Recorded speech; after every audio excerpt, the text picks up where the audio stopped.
चलिए जानते हैं आज की मुख्य हेडलाइंस। किसानों के समर्थन में उतरे अन्ना हजारे, पीएम मोदी को खत लिखकर दी आंदोलन की चेतावनी। कहीं आप भी तो नहीं खा रहे नकली आटे की रोटियां, ऐसे करे पहचान। महंगाई पहुंची आसमान, आम आदमी की जेब होगी खाली। आज से बदल जाएगा कॉलिंग से जुड़ा ये नियम, लैंडलाइन से मोबाइल पर कॉल करने के लिए करना होगा ये काम। दिल्ली को मिली 2,74,000 कोरोना वैक्सीन की डोज, सीएम केजरीवाल बोले सप्ताह में इन 4 दिन लगेंगे टीके। रेलवे ने दी खुशखबरी, इन रूटों पर शुरू होगी इंटरसिटी ट्रेन सेवा, लाखों यात्रियों को होगा फायदा। जी हां दोस्तों, और भी बहुत बड़ी काम की खबरें निकल कर आ रही है, इसलिए वीडियो को लास्ट तक जरूर देखना। तो चलिए जानते हैं एक एक करके तमाम बड़ी खबरों को। पर इससे पहले अभी तक आपने इस वीडियो को लाइक नहीं किया तो लाइक कर दीजिए। तो चलिए वीडियो स्टार्ट करते हैं। दिल्ली को मिली 2.74 लाख कोरोना वैक्सीन की डोज, सीएम केजरीवाल बोले सप्ताह में 4 दिन लगेंगे टीके। जी हां, देश भर में कोरोना वायरस के संक्रमण से बचाव के लिए टीका लगाने की तैयारियां जोरों पर है। राष्ट्रीय राजधानी दिल्ली में भी इस बाबत योजना तैयार कर ली गई। मुख्यमंत्री अरविंद केजरीवाल ने बताया कि फिलहाल दिल्ली के 81 सेंटर्स पर कोरोना वैक्सीन लगाई जाएगी। शुरुआत में हर सेंटर पर 100 लोगों को टीका लगाया जाएगा। सीएम केजरीवाल ने कहा कि आने वाले कुछ दिनों में 175 फिर 1000 सेंटर्स पर कोरोना वैक्सीनेशन प्रोग्राम चलाया जाएगा। सीएम केजरीवाल ने केंद्र से कोरोना वैक्सीन का 2,74,000 डोज मिलने की बात कही। साथ ही उन्होंने बताया कि कोरोना का टीका सप्ताह में 4 दिन सोमवार, मंगलवार, गुरुवार और शनिवार को लगाए जाएंगे। इसकी शुरुआत 16 जनवरी से की जाएगी। आज से बदल जाएगा कॉलिंग से जुड़ा ये नियम, लैंडलाइन से मोबाइल पर कॉल करने के लिए लगाना होगा 0। जी हां, कॉलिंग से जुड़ा बड़ा नियम 15 जनवरी यानी आज से बदलने जा रहा है। अब लैंडलाइन से मोबाइल पर कॉल करने के लिए आपको 0 लगाना होगा। तेजी से खत्म हो रही मोबाइल नंबर सीरीज को देखते हुए दूरसंचार विभाग ने कॉलिंग के एक बड़े नियम को बदलने का निर्णय लिया। लैंडलाइन से मोबाइल पर कॉल करने के लिए 0 लगाना अनिवार्य कर दिया है। बता दें कि भारतीय दूरसंचार विनियामक प्राधिकरण ने इस तरह के कॉल के लिए 29 मई 2020 को नंबर से पहले 0 लगाने की सिफारिश की थी। इससे टेलीकॉम कंपनियों को अधिक नंबर बनाने की सुविधा मिल जाएगी। कहीं आप भी तो नहीं खा रहे नकली आटे की रोटियां, ऐसे करें पहचान। जी हां, रोटी एक ऐसी चीज है जिसे सभी लोग अपने खाने में शामिल करते हैं, लेकिन अब की बार जब आप आटा खरीदे तो थोड़ा संभल कर लें, क्योंकि बाजार में अब तेजी से मिलावटी आटे के मामले सामने आने लगे हैं, क्योंकि इसकी रोटियां खाना आपकी सेहत पर भारी पड़ सकती है। जानिए कैसे करें मिलावटी आटे की पहचान। ज्यादातर आटे में बोरिक पाउडर या चोक पाउडर की मिलावट होती है, जो आपके लिए काफी नुकसानदेह हो सकता है। आमतौर पर ऐसे आटे की रोटियां काफी सख्त बनती है। नकली आटे में जांच का तरीका है कि आप एक गिलास पानी में 1 चम्मच आटा मिक्स कीजिए।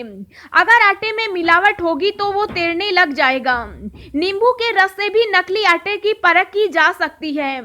आटे में नींबू निचोड़ दे, अगर मिलावटी आटा होगा तो आटे पर बुलबुले उठने लगेंगे। आटे को गूंथते समय भी पहचान की जा सकती है। आटा गूंथते समय उसमें पानी कम लगता है। मिलावटी आटे की रोटियां देखने में ज्यादा सफेद होंगी और उसमें नेचुरल मिठास नहीं होगी। किसानों के समर्थन में उतरे अन्ना हजारे, पीएम मोदी को खत लिखकर दी आंदोलन की चेतावनी। जी हां, केंद्र सरकार द्वारा बनाए गए कृषि कानूनों के विरोध में किसानों का 51वें दिन भी आंदोलन जारी है। किसानों की समस्या सुलझाने के लिए सुप्रीम कोर्ट ने 4 दिवसीय कमेटी का गठन किया, लेकिन किसान संगठन कमेटी से खुश नहीं है। 8वें दौर की बातचीत के बाद भी सरकार और किसानों के बीच अभी कोई मध्यस्थता का रास्ता नहीं निकल सका। सरकार कानून में संशोधन करने को तैयार है, लेकिन किसान रद्द करने की मांग पर अड़े हैं। अब वहीं समाजवादी अन्ना हजारे भी किसानों के समर्थन में उतर आए। उन्होंने पीएम नरेंद्र मोदी को पत्र लिखकर रामलीला मैदान में आंदोलन करने की चेतावनी दे दी है। अन्ना हजारे ने पीएम नरेंद्र मोदी को खत लिखकर कहा है कि वह जनवरी के आखिर में किसानों के लिए आंदोलन शुरू करने जा रहे हैं। महंगाई पहुंची आसमान, आम आदमी की जेब होगी खाली। जी हां, नया साल शुरू हुए अभी 2 हफ्ते बीते हैं कि फिर से उपभोक्ताओं पर महंगाई तांडव करने लगी है। रोजमर्रा के उपयोग में आने वाले सामान, साबुन, तेल, दंत मंजन, खाद्य तेल, पैकेट बंद सामान और ब्रांडेड रेडीमेड गारमेंट्स जैसे सामानों पर उपभोक्ताओं को अब अधिक रुपए खर्च करने पड़ रहे हैं। ऐसे में इन सब का उत्पादन करने वाली कंपनियों द्वारा कच्चे माल के दाम बढ़ने की वजह से अपने उत्पादों के दाम बढ़ा दिए हैं। बढ़ती महंगाई की वजह से देश की कुछ और एफएमसीजी, पतंजलि, डाबर और पार्ले जैसी कंपनियां स्थिति पर नजदीकी से नजर बनाए हुए हैं और दाम बढ़ाने को लेकर विचार कर रही है।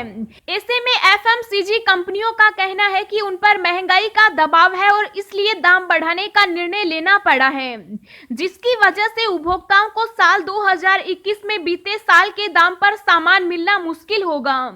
वहीं हाल के दिनों में जूते, चप्पल, साबुन, तेल के साथ साथ गारमेंट्स के दामों में बढ़ोतरी हुई है।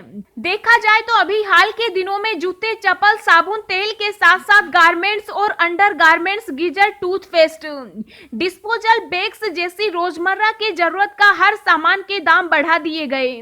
साथ ही हर रोज उपयोग में आने वाली वस्तुएं जैसे फुटवियर, गारमेंट, वस्त्र, किचन का सामान, luggage, handbag, cosmetic, gift item, furniture, building hardware, कागज, घरेलू वस्तुएं, furniture, lighting, health product, packaging product, electrical एवं इलेक्ट्रॉनिक्स, फैशन, खाद्यान्न, घड़ियां, जेम्स एवं jewellery, stationery, auto parts, yarn, चश्मे आदि के दाम भी बढ़ गए हैं। दोस्तों, अगली खबर जानने से पहले आपसे एक रिक्वेस्ट है कि इस वीडियो को बनाने में मुझे बहुत ज्यादा मेहनत लगती है, तो इस मेहनत के लिए वीडियो को एक छोटा सा लाइक जरूर करें। कोरोना वैक्सीनेशन के बीच स्वास्थ्य मंत्रालय ने टाला पोलियो टीकाकरण का अभियान। जी हां, देश में 16 जनवरी से कोरोना वैक्सीनेशन का अभियान शुरू होना है। इसका असर अब देश में चल रहे अन्य अभियानों पर पड़ता दिख रहा है। 17 जनवरी को होने वाले पोलियो टीकाकरण दिवस को अब आगे बढ़ा दिया गया है। केंद्रीय स्वास्थ्य मंत्रालय की ओर से बुधवार को इस बात की जानकारी दी। स्वास्थ्य मंत्रालय के मुताबिक अप्रत्याशित गतिविधियों के कारण अभी इस कार्यक्रम को अगले आदेश तक रद्द किया जाता है। 31 जनवरी तक ले आंगनबाड़ी सेवाएं शुरू करने का फैसला सुप्रीम कोर्ट ने राज्यों और केंद्र शासित प्रदेशों से कहा। जी हां, सुप्रीम कोर्ट ने सभी राज्यों और केंद्र शासित प्रदेशों को आंगनबाड़ी सेवाएं शुरू करने के लिए एक आदेश जारी किया। आदेश में सुप्रीम कोर्ट ने कहा कि सभी राज्य और केंद्र शासित प्रदेश 31 जनवरी तक आंगनबाड़ी सेवाएं शुरू करने को लेकर फैसला लें। हालांकि अभी कंटेनमेंट जोन में आंगनबाड़ी सेवाएं शुरू नहीं की जाएंगी। सुप्रीम कोर्ट ने राज्यों और केंद्र शासित प्रदेशों को गर्भवती महिलाओं, स्तनपान कराने वाली माताओं और कुपोषित बच्चों को पौष्टिक आहार देने के भी निर्देश दिए हैं। अदालत ने कहा कि पूर्ण निवारण प्रबंधन किया जाना चाहिए। भारतीय अर्थव्यवस्था में हो रहा सुधार, वैक्सीनेशन प्रोग्राम शुरू होने पर आएगी और तेजी। जी हां, भारतीय अर्थव्यवस्था साल 2021 में बहुत तेजी से सुधार की तरफ बढ़ रही है। वाणिज्य व उद्योग मंडल एसोचैम ने कहा कि इंडियन इकोनॉमी में V-शेप सुधार हो रहा है।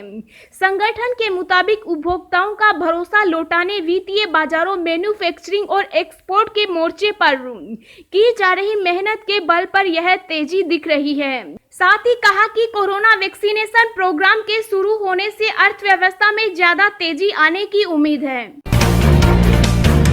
बर्ड फ्लू के बीच सीएम केजरीवाल ने दिया मुर्गा मंडी खोलने का आदेश, सरकार ने हटाया चिकन बिक्री पर लगा बैन। जी हां, बर्ड फ्लू के बीच सीएम अरविंद केजरीवाल ने दिल्ली में मुर्गा मंडी खोलने का आदेश दे दिया है।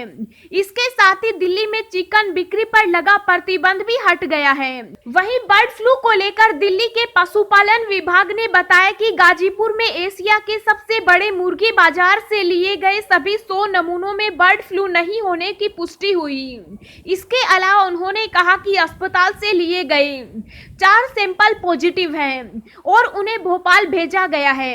इससे पहले बुधवार को दिल्ली के स्वास्थ्य विभाग ने शहर में बर्ड फ्लू के मामले के मद्देनजर एक परामर्श जारी किया था।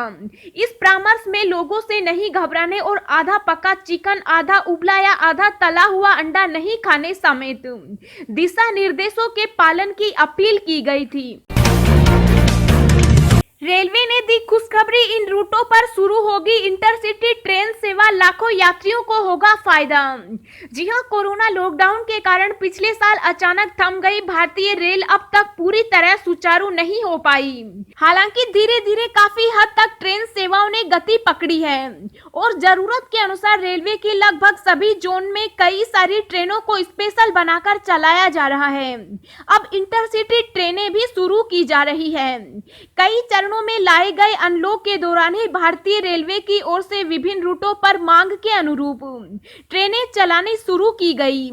मांग के मुताबिक ही धीरे धीरे ट्रेन सेवाओं का विस्तार हो रहा है। देश के कई रूटों में कुछ दिनों के अंतराल पर लगातार स्पेशल ट्रेनों की घोषणा की जा रही है। इस बार रेलवे ने इंटरसिटी ट्रेनें चलाने का फैसला लिया। यात्रा के दौरान कोविड-19 से बचाव और इसकी रोकथाम के लिए जारी दिशा निर्देशों का पालन करना आवश्यक होगा। अब हम आपको अगले 24 घंटों के संभावित मौसम पूर्वानुमान के बारे में बता रहे हैं। आगामी 24 घंटों के दौरान तमिलनाडु, केरल और लक्षद्वीप के कुछ हिस्सों में हल्की से मध्यम बारिश की गतिविधियां जारी रहने की संभावना है। 1-2 स्थानों पर भारी वर्षा भी हो सकती है। 24 घंटों के बाद बारिश में कमी आ जाएगी। अगले 2 दिनों तक भारत के गंगा के मैदानी भागों पर मध्यम से घना कोहरा छाएगा, जिससे सामान्य जनजीवन प्रभावित हो सकता है। उत्तर भारत के साथ साथ शीतलहर का प्रकोप गंगा के मैदानी इलाकों और पूर्वी भारत में पूर्वी उत्तर प्रदेश से लेकर बिहार तक देखने को मिल सकता है। इन सभी क्षेत्रों में दिन का तापमान भी सामान्य से नीचे दर्ज किया जाएगा।